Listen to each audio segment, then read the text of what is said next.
ಧನಲಕ್ಷ್ಮಿ ಸಹಕಾರಿ ಸಕ್ಕರೆ ಕಾರ್ಖಾನೆ ಚುನಾವಣೆ ಬಹಿಷ್ಕಾರ.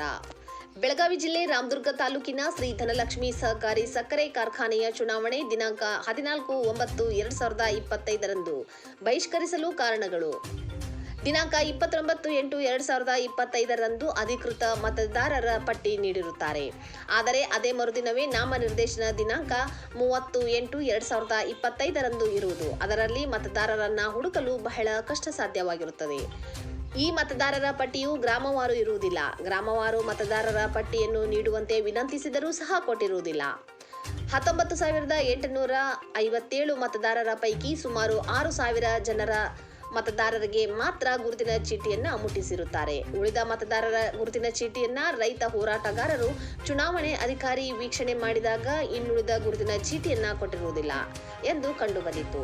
ನಾವು ರೈತ ಹೋರಾಟಗಾರರು ಎಲ್ಲರೂ ಕೂಡಿ ಇಷ್ಟೊಂದು ಮತದಾರರ ಚೀಟಿಯನ್ನು ನೋಟಿಫಿಕೇಶನ್ ಒಳಗೆ ಗುರುತಿನ ಚೀಟಿ ಇದ್ದರೆ ಮಾತ್ರ ಮತದಾನ ಚಲಾಯಿಸಲು ಹಕ್ಕು ಇರುತ್ತದೆ ಎಂದು ನೋಟಿಫಿಕೇಶನ್ನಲ್ಲಿ ತಿಳಿಸಿದ್ದು ಇರುತ್ತದೆ.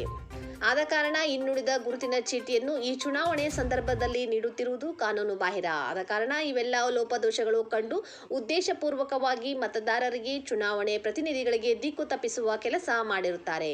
ಆದ ಕಾರಣ ಇವತ್ತಿನ ದಿನ ಉಮೇದುವಾರರು ಯಾವುದೇ ಹಳ್ಳಿಗೆ ಹೋದರೆ ಅವರ ಮತದಾರರ ಪಟ್ಟಿ ಗ್ರಾಮವಾರು ಇರುವುದಿಲ್ಲ.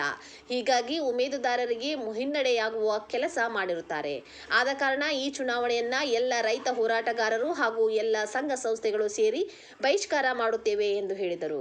ಇದಕ್ಕೆ ತಾವು ಸೂಕ್ತ ಕ್ರಮ ಕೈಗೊಳ್ಳಬೇಕು.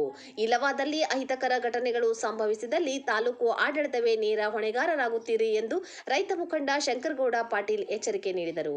ಈ ಸಂದರ್ಭದಲ್ಲಿ ಚುನಾವಣೆ ಅಧಿಕಾರಿಯಾದ ಗಿರೀಶ್ ಅವಗಲ್ ಕರ್ತವ್ಯ ಹಾಜರಾಗಲು ಬಂದ ಸಂದರ್ಭದಲ್ಲಿ ಅಧಿಕಾರಿಗೆ ತಡೆವಡ್ಡಿದರು. ಈ ಸಂದರ್ಭದಲ್ಲಿ ರೈತ ಹೋರಾಟಗಾರರು ಬಿಜಿ ಕುಂಬಾರ್, ಬಿವಿ ಕರಿಗಾರ್ ಇನ್ನು ರೈತ ಮುಖಂಡರು ಉಪಸ್ಥಿತರಿದ್ದರು.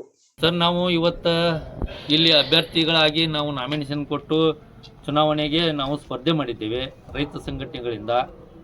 ಆದರೆ ಇವತ್ತಿನ ದಿವಸ ಮತದಾರ ಯಾದಿಯನ್ನು 4 ಜಿಲ್ಲೆ ಸಮಸ್ತ ತಾಲೂಕಿನ ಹಳ್ಳಿಗಳ ಎಲ್ಲರನ್ನೂ ಕೂಡಿಸಿ ಒಂದು 375 ಪೇಜಿನ ಒಂದು ಬುಕ್ಕನ್ನು ಕೊಟ್ಟಿದ್ದಾರೆ.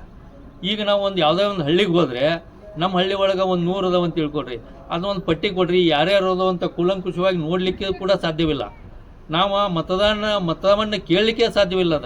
ಅದನ್ನು ನಾವು ವಿಲೇಜ್ ವೈಸ್ ಮಾಡಿಕೊಡ್ರಿ, ವಿಂಗಡಣೆ ಮಾಡಿದ್ದು ಅದಾವ್ರಿ.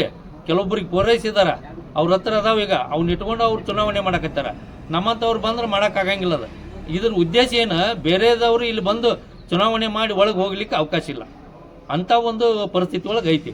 ಏನು ಕಾರಣ ಸರ್ ಇದಕ್ಕೆ? ಸರ್, ಇದು ಒಡೆದಾಡುವ ನೀತಿ. ಬೇರೆದವ್ರು ಬರಬಾರ್ದು, ತಮ್ಮ ಒಂದು ಹಿಂದಿದ್ದವರು ಒಂದು ಕಪಿ ಮುಷ್ಟಿ ಒಳಗೆ ಇರ್ಬೇಕಂತಕ್ಕಂಥ ಒಂದು ದುರುದ್ದೇಶ ಇರ್ಬೋದು.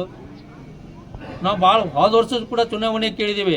ಈ ವರ್ಷ ಅದನ್ನು ಎಚ್ಚೆತ್ಕೊಂಡು ಮಾಡ್ಬೋದಾಗಿತ್ತಲ್ಲ, ಮಾಡಿಲ್ಲ. ಇವತ್ತಿಲ್ಲಿ ಚುನಾವಣೆ ಮಾಡಕ್ಕೆ ಹೊಂಟಾರ. 50-60 ಬೂತ್ಗಳನ್ನು ಮಾಡ್ತಾರಂತ. ಒಂದೇ ಪ್ಲೇಸ್ನೊಳಗೆ ಅಷ್ಟೊಂದು ಸ್ಥಳಾವಕಾಶ ಇಲ್ಲ. 50,000 ಜನಸಂಖ್ಯೆ ಕೂಡ್ತಕ್ಕಂಥ ಒಂದು ಊಹಾಪೋಹ ಐತಿ. ಯಾಕಂದ್ರೆ 3 ಚುನಾವಣೆಗಳಾದವು, ಎಲ್ಲರಿಗೂ ಮತದಾನ ಹಕ್ಕು ಸಿಕ್ಕಿರಲಿಲ್ಲ.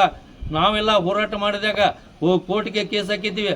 ಅದರ ಪರ ನ್ಯಾಯವಾಗಿ ಇವತ್ತು ನಮ್ಗೆ ನ್ಯಾಯ ಸಿಕ್ಕೈತಿ ಹೋರಾಟದ ಪ್ರತಿಫಲವಾಗಿ.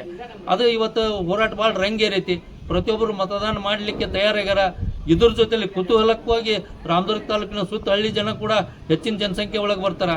14-15 ಸಾವಿರವರೆಗೂ ಮತದಾನ ನಡೀತಕ್ಕಂಥ ಸಂದರ್ಭ ಐತಿ ಇವತ್ತು. ಅಲ್ಲಿ ಅದ್ರ ಜೊತೆಲೇ ಬೇರೆ ಮಂದಿ ಬರ್ತಾರೆ, ಕ್ರೌಡ್ ಆಗ್ತೈತಿ, ಅಶಾಂತಿ ಹುಟ್ಟಾಗ್ತೈತಿ. ಅವಾಗ ರೈತ ಸಂಘದವ್ರ ನ್ಯಾಯ ಮಾಡಿದ್ರೆ ಅಂತ ತಿಳ್ಕೊಂಡು ನಮ್ಮ ತಲೆ ಮೇಲೆ ಬರ್ತಕ್ಕಂಥ ಮುನ್ಸೂಚನೆ ಕೂಡ ಐತಿ. ಆದ್ದರಿಂದ ಇವತ್ತು ನಾವು ಚುನಾವಣೆ ಮಾಡಬೇಕಾದ್ರೆ ಸುಲಭ ಆಗಬೇಕಂದ್ರೆ ಈ ಶಾಂತಿಯುತ ಮತದಾನ ನಡಿಬೇಕಂತಕ್ಕಂಥ ನಮ್ಮ ಉದ್ದೇಶ ಕೂಡ ಐತಿ. ಇದನ್ನು ಪೂರ್ವಜ ನಿಗದಿಯಾಗಿ ಎಲ್ಲರಿಗೂ ಸಲಹೆಗಳನ್ನು ಕೊಟ್ಟಿದ್ದೀವಿ. ಈ ರೀತಿ ಮಂದಿ ಕೊಡ್ತಾರ, ನೀವು ಬೂತ್ಗಳನ್ನು ಯಾವ ರೀತಿ ಮಾಡ್ತೀರಿ, ಎಷ್ಟು ಜನ ನೀವು ಆರಕ್ಷಕ ಸಿಬ್ಬಂದಿ ತಗೊಂತೀರಿ, ನೀವು ಯಾವ ರೀತಿ ಚುನಾವಣೆ ಮಾಡ್ತೀರ ಪ್ರಕ್ರಿಯೆ ಕೊಡ್ರಿ ಅಂತ ಕೇಳ್ಕೊಂಡಿವಿ. ಅದ್ರ ಬಗ್ಗೆನೂ ಕೂಡ ಇವತ್ತು ಉತ್ತರ ಇಲ್ಲ ನಮ್ಗೆ.